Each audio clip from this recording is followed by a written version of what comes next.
दुर्गा देवी ने कोर्ट में प्रवेश करते ही सबको स्तब्ध कर दिया जब उन्होंने अर्जुन के हाथ से अधूरे तलाक के कागज छीनकर उसे जोरदार थप्पड़ जड़ दिया और उसी पल पूरे कमरे की हवा बदल गई।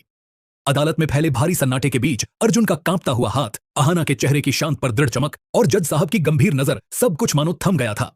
अर्जुन अपनी मां, भाइयों और परिवार की झूठी इज्जत के दबाव में अपनी 7 जन्मों की डोर काटने वाला था, पर तभी बाहर पोल्टू दादा की भड़काऊ बातों से टूट चुकी दुर्गा देवी की ममता अचानक ज्वालामुखी की तरह फट पड़ी। वह दरवाजा धड़ाम से खोलकर अंदर आई और गरज कर बोली, रुक जा अर्जुन। उनकी आवाज में जो दर्द और अधिकार था, उसने अर्जुन के हाथ को हवा में ही रोक दिया। उन्होंने कागज खींचा और सबके सामने चीख कर कहा कि अहाना कोई बहू नहीं, उनकी बेटी है, वह लड़की जिसे सबने गलत समझा, जिसने बिना मांगे इस घर के लिए खुद को कुर्बान किया, जिसने इस परिवार को टूटने से बचाया और सबको अपने पैरों पर खड़े होने की हिम्मत दी। पोल्टू दादा के चेहरे का रंग उड़ गया क्योंकि दुर्गा देवी ने खुलेआम कहा कि सबसे बड़ी गलती उन्होंने की थी। अहाना को घर से निकालकर उनकी आंखों से आंसू लगातार बह रहे थे, लेकिन उनकी आवाज में उस मां का साहस था जो अपने बेटे को बर्बाद होने से रोक रही थी। अर्जुन के चेहरे पर शर्म, पछतावा और राहत तीनों एक साथ दिखाई दे रहे थे।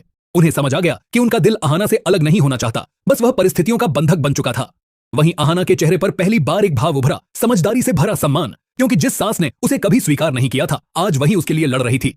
जज साहब ने फटे हुए कागज देखे और गंभीर आवाज में बोले, आपकी इस हरकत पर मैं आपको दंडित कर सकता हूं, पर अगर एक परिवार टूटने से बच सकता है तो मैं इसे मौका देना चाहूंगा। और फिर उन्होंने तलाक की प्रक्रिया को रद्द करते हुए दोनों को 3 महीने का समय दिया, एक आखिरी मौका अपने रिश्ते को समझने, संभालने और इसे नया रूप देने का। तीनों भाभियां भावुक होकर अहाना को गले लगाने को उठी, पर दुर्गा देवी की मौजूदगी में कोई आगे नहीं बढ़ा। तब खुद दुर्गा देवी ने आगे बढ़कर अहाना का हाथ पकड़ा और धीरे से कहा, तुमने मेरा घर नहीं, मेरा आत्मसम्मान बचाया है। अब मैं चाहती हूं कि तुम मेरे बेटे के साथ रहकर खुश रहो। अर्जुन को देखते हुए उन्होंने कड़े शब्दों में कहा, जहां अहाना कहेगी तुम वहीं रहोगे।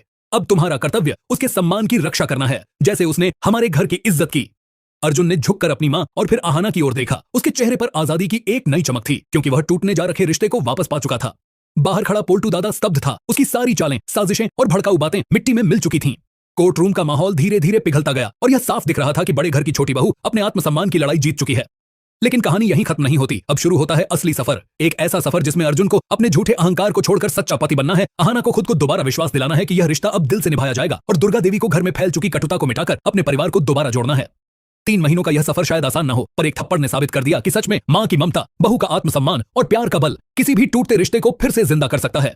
अब सवाल सिर्फ इतना है कि ये तीनों, दुर्गा देवी, अहाना और अर्जुन, क्या इस नए मौके को एक नया रिश्ता बनाने में बदल पाएंगे, या फिर पुराने जख्म उन्हें फिर से उसी मोड़ पर लाकर खड़ा कर देंगे। समय के साथ सब पता चलेगा।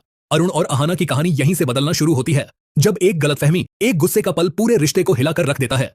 अरुण गुस्से में आकर अहाना को घर से बाहर निकाल देता है और उसका सामान भी बाहर फेंक देता है। उस शाम अहाना पूरी तरह टूट चुकी होती है, लेकिन फिर उसकी जिंदगी में सबसे बड़ा सहारा बनकर आते हैं शरतू मामू। वे उसे अपने घर ले जाते हैं और उसकी जिंदगी में रोशनी की एक नई किरण जगाते हैं। शरत मामू उसे सिर्फ रहने की जगह नहीं देते, बल्कि उसकी जिंदगी को फिर से खड़ा करने की कोशिश करते हैं। वे दिन रात अहाना को पढ़ाते हैं, उसे समझाते हैं और हर मुश्किल घड़ी में उसका साथ देते हैं।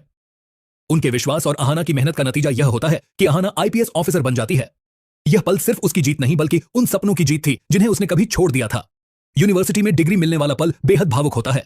स्टेज पर खड़ी अहाना के सिर पर जब शरत मामू गर्व से आईपीएस की कैप रखते हैं, उस समय उनकी आंखों में जो चमक होती है वह बताती है कि उन्होंने अहाना के लिए कितनी मेहनत और दुआएं की हैं।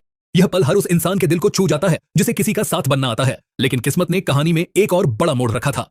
एक दिन ड्यूटी पर ट्रैफिक सिग्नल संभालते समय अचानक अरुण की कार अहाना के सामने आकर रुकती है। अरुण अहाना को यूनिफॉर्म में देखकर दंग रह जाता है। उसे उसी पल अपनी गलती का एहसास होता है और उसके दिल में पछतावे की आग जल उठती है। वह बिना कुछ कहे घर लौटता है और फूट फूट कर रो पड़ता है। वह दरगाह मां को सारी बात बताता है और कहता है कि वह अहाना को वापस लाना चाहता है। अगली सुबह अरुण बिना देर किए अहाना के घर पहुंचता है। वह दरवाजा खटखटाता है और शरतू मामू दरवाजा खोलते हैं। अरुण अंदर आता है और अहाना के सामने हाथ जोड़कर खड़ा हो जाता है। उसकी आंखों में सच्चा पछतावा दिख रहा होता है।